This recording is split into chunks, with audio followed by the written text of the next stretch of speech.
Hello friends, welcome back to my channel TK technical point. आज की इस video में हम बात करेंगे स्पाइरल मॉडल के बारे में। स्पाइरल मॉडल क्या है, किस तरह से सॉफ्टवेयर इंजीनियरिंग में इसका वर्क होता है, किस तरह से वर्क करता है, इससे क्या रूल्स रेगुलेशंस हैं। इससे पहले हमें जाना था वाटरफॉल मॉडल के बारे में। वाटरफॉल मॉडल किस तरह से वर्क करता है।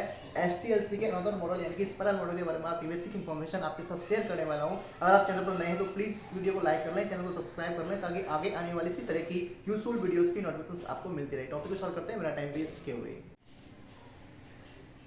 जानते हैं हम स्पाइरल मॉडल के बारे में। स्पाइरल मॉडल किस तरह से वर्क करता है। स्पाइरल मॉडल एसडीएलसी का अनदर मॉडल है। इससे पहले हमने वाटरफॉल मॉडल के बारे में जाना था, आज जानेंगे स्पाइरल मॉडल के बारे में।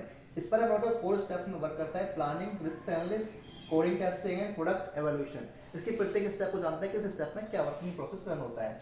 प्लानिंग के अंदर क्या होता है। प्लानिंग सबसे पहले प्लानिंग होता है। इसमें प्लानिंग के अंदर रिक्वायरमेंट गैदरिंग का वर्क होता है। जो भी कस्टमर की रिक्वायरमेंट है, किस तरह से उसको प्रोडक्ट चाहिए, किस तरह का उसको सॉफ्टवेयर चाहिए, उसकी रिक्वायरमेंट वहाँ पे गैदरिंग की जाती है। कस्टमर की रिक्वायरमेंट्स क्या है।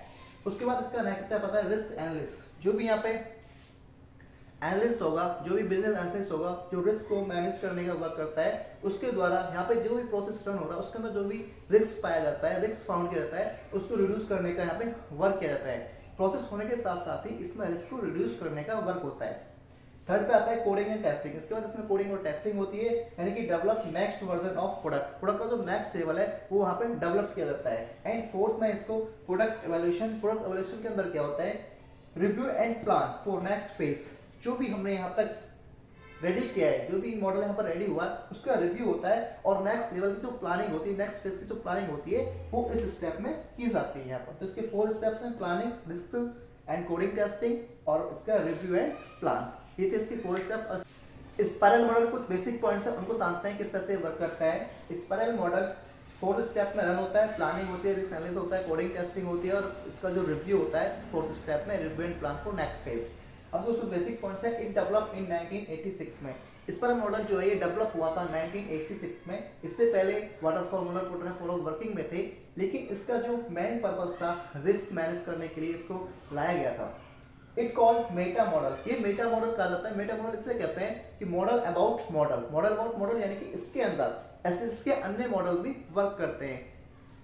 Waterfall model and prototype model भी इसके अंदर वर्क करते हैं। It contain all SDLC models. ये और जो एसडीएलसी के मॉडल्स हैं, वाटरफॉल एंड प्रोटोटाइप मॉडल, उनको भी कंटेन करता है। The main purpose of spiral model to reduce risk in product. इसका जो मेन पर्पस है, जो भी हम प्रोडक्ट वहाँ पर रेडी कर रहे हैं, जो भी हम वहाँ पे सॉफ्टवेयर के अंदर जो भी मॉडल वहाँ पर रेडी कर रहे हैं एज द कस्टमर रिक्वायरमेंट, उसके अंदर जो भी रिस्क होता है उसको मैनेज करने के लिए ही स्पाइरल मॉडल को यहाँ पे लाया गया है।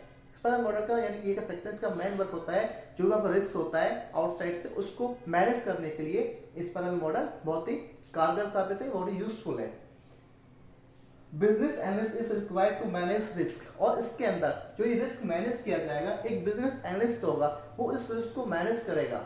वो कस्टमर एंड डेवलपर दोनों को साथ में रखकर दोनों के साथ बातचीत करके रिस्क को मैनेज करने का वर्क करेगा और वो बताएगा कि इस रिस्क को रिड्यूस करने में क्या कॉस्टिंग भी आएगी। यानी कि इस स्पाइरल मॉडल को रिस्क मैनेज करने के लिए हमें एक बिजनेस एनालिस्ट की नीड होती है, रिक्वायरमेंट होती है, जो उसकी कॉस्टिंग और जो भी वहाँ पे क्लाइंट और डेवलपर है उनके बीच बातचीत करके उस रिस्क को मैनेज करने का वर्क करता है।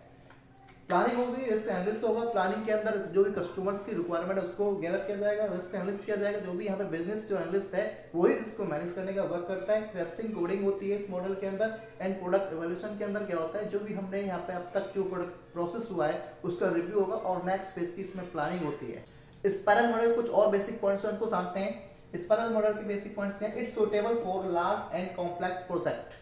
ये जो मॉडल है ये लार्ज, बड़े से बड़े प्रोजेक्ट और कॉम्प्लेक्स प्रोजेक्ट के लिए यूजफुल है। इससे पहले क्या था, वाटरफॉल और प्रोटोटाइप मॉडल जो थे वो एक स्मॉल प्रोजेक्ट के लिए, कॉम्प्लेक्स प्रोजेक्ट के लिए सूटेबल नहीं थे। लेकिन इसके अंदर क्या है, कितना भी प्रोजेक्ट बड़ा हो, कितना भी जटिल हो, कितना भी कॉम्प्लेक्स हो, उसके लिए यूजफुल है, उसमें इसको यूज कर सकते हैं स्पाइरल मॉडल को। It's called spiral because same activity are repeat for all loop. इसके अंदर क्या होता है, इसको स्पाइरल इसलिए कहा जाता है क्योंकि इसके अंदर सेम एक्टिविटी है जो बार बार रिपीट होती है। Same activity are repeat on all loop और ऑन स्पाइरल।